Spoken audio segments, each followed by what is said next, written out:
Hello, and thank you for taking the time to join me today about doing your best. Doing your best is indeed a very important component of life, something that we all decide at one point in time that we need to improve so that eventually, as we become more mature, and maturity is not something that we reach at one point in time, it's always growing, there will be a change in our life. I've got a good question for you. Is the best you can do all you can do? See, strangely enough, the answer is no. Imagine dropping to the floor right now and doing as many push-ups as you possibly can. And let's say for some reason you haven't been doing any push-ups at all lately. At all. So the best you can do, let's say, is just 5. 5 push-ups. That's all you can do. But is 5 all you can ever do? The answer is no. If you really set your mind and you rest a little bit, you could do 5 more. And if you rest a little more, you could do 5 more again. So how did you get from 5 to 15? Is that a miracle? No, no. If you continue actually that pattern, it's possible to get up to even 50 push-ups. Can you do that? Of course you can. And who can do that? Anybody. And how do you go from 5 to 50? Practice. So how do you get that miracle going at all times though? It's a matter of one concept, which we've spoken about many times before, and it's called discipline. It begins with a simple step and doing exactly what you can do that you know is best. Once you have done that, then you can keep working to bring your best to a higher level. And each time you complete an activity and take a little bit of rest, and you prepare yourself for even greater accomplishment. But there's a note of caution right there. Don't rest too long. You see, because if you rest too long, weeds will come and take over the garden. And you know what I'm talking about, because that's what happens usually. If you don't plow, if you don't pay attention, the weeds come and take over. And you've probably noticed kids have figured that out. See, here's how kids keep things moving at all times. Really amazing. We need to learn from them. Because they take a rest as necessary. They take it as a necessity to their life, something that they need to do, not as an objective. The objective of life is not to rest. The objective of life is to act and to think of more disciplines and continue in these acts. Think of more ways and means to use your own wisdom, your own philosophy. Use your own attitude, your own faith, your own courage, your commitments, or your own desires, your own excitement, things that you have. Invest yourself in discipline so you can use all your talents, and those talents are not going to be wasted. And the smallest of disciplines can transform your whole life over a period of time. Take and become that person, and a small percentage of the truly disciplined people that discover what life truly is. From there, there'll be multiple rewards. For every disciplined effort, there will be multiple rewards that come in over and over again. That's one of life's greatest arrangements, really. As a matter of fact, it's a biblical law that if you sow well, you will reap well. It's interesting. It says, sow and you shall reap. That's right. There's also a unique part of law and reaping. So not only does it suggest that you'll reap well, especially when you've what you've sown, but it'll suggest that you'll reap even more. It's incredible. So it's a list of anything that you want, and all the behaviors and anything that you do can get any better at any given time. It's incredible that whatever you put out comes back many times more forward. What a concept. If you can render a unique service, your reward will be multiplied at any given time. If you're fair and honest and patient and kind and loving to others, your reward will be multiplied. If you give more than you expect to receive, your reward is even more than you expect. And you remember the key words here, as you might well imagine, is one word: discipline to give more at all times. Everything of value requires care. It requires attention. And of course, discipline. Children, for instance, require discipline at all times. It's really amazing. But they have to have a structure. And if it's not built for them, it'll be devastating in their life. They must have boundaries to work within so that they feel secure and comfortable to be able to explore and grow. This is what their life is all about. They constantly want to grow, but they need to know where far to go. They must learn to recognize what's right and what's wrong, what's acceptable behavior and what's not acceptable. Children require constant attention and constant discipline. Otherwise, they'll be confused. And this is how they're supposed to behave. They just don't know. Nobody told them. Same thing with your thoughts. Thoughts can be controlled, interestingly enough. Most people think they can. People think they can control their action. They can control their speech. But they think they cannot control their thoughts. The truth is they can. You can. If you want to, you can have your thought directed wherever you wish at any given time. And your thoughts require discipline. You must constantly determine your inner boundaries and the codes of ethics and the codes of conduct about your thoughts. You have to do that. Otherwise, you'll be confused.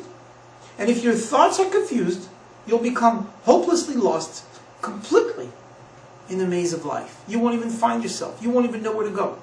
Confused thoughts produce confused results and keep on going. That's the problem. They do not stop right there. For every disciplined effort, there are multiple rewards. Learn the discipline of writing a card, for instance, or a letter to a friend once in a while and wish them only good. Learn the discipline of paying your bills on time. Learn the discipline of arriving at appointments when you make them. Learn the discipline of using time effectively and appropriately at all times. Even paying yourself, rewarding yourself for some things that you've done that's good. Learn the discipline of having regular meetings with your staff and your associates and your colleagues. Your spouse also deserves discipline so that you can meet with that person that you love and the one that you cherish. So do your children. As a parent, you have to do that. You have to learn all that you can and give all that you can in order that they can receive as much as you wish them to have. You have to, for each discipline that you have and the multiple approaches that come back, you'll have to read perhaps a little more or act a little better. For each new book, there is new knowledge. For each new success, there will be a new ambition. For each challenge, there will be new understanding. For each failure, there will be a new determination. Life is just like that. For every positive, there is a negative. And even bad experiences of life, what we may think it is anyway, provide their own preventional and special contribution to each and every one of us at all times. Here's a word of caution, however, for those who neglect the need for care and attention to life's discipline. Everything has its price, and the price can be quite heavy. Everything affects everything else. Neglect discipline, and there will be a price to pay. And all the things of value can be taken for granted with the passing of time, but that's a big mistake. That's why we call it the law of familiarity.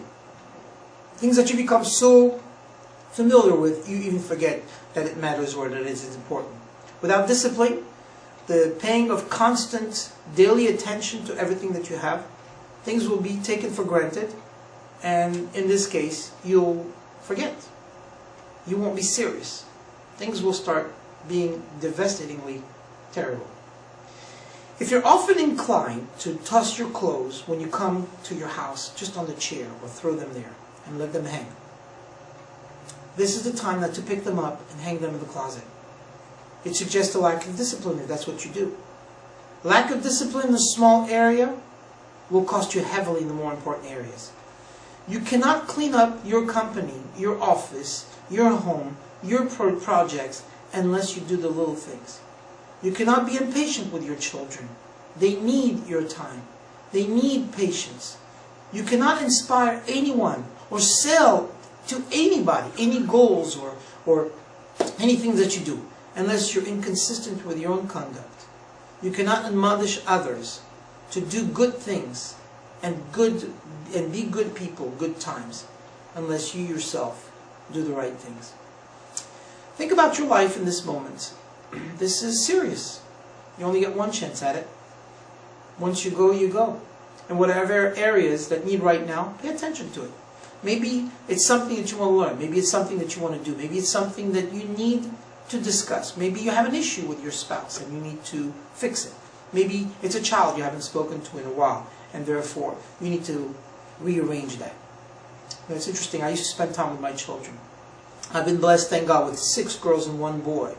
And so it wasn't enough time to meet with everyone. But I made a commitment that every single day I would go out with each child, at least for 15 minutes. And I did that for many years.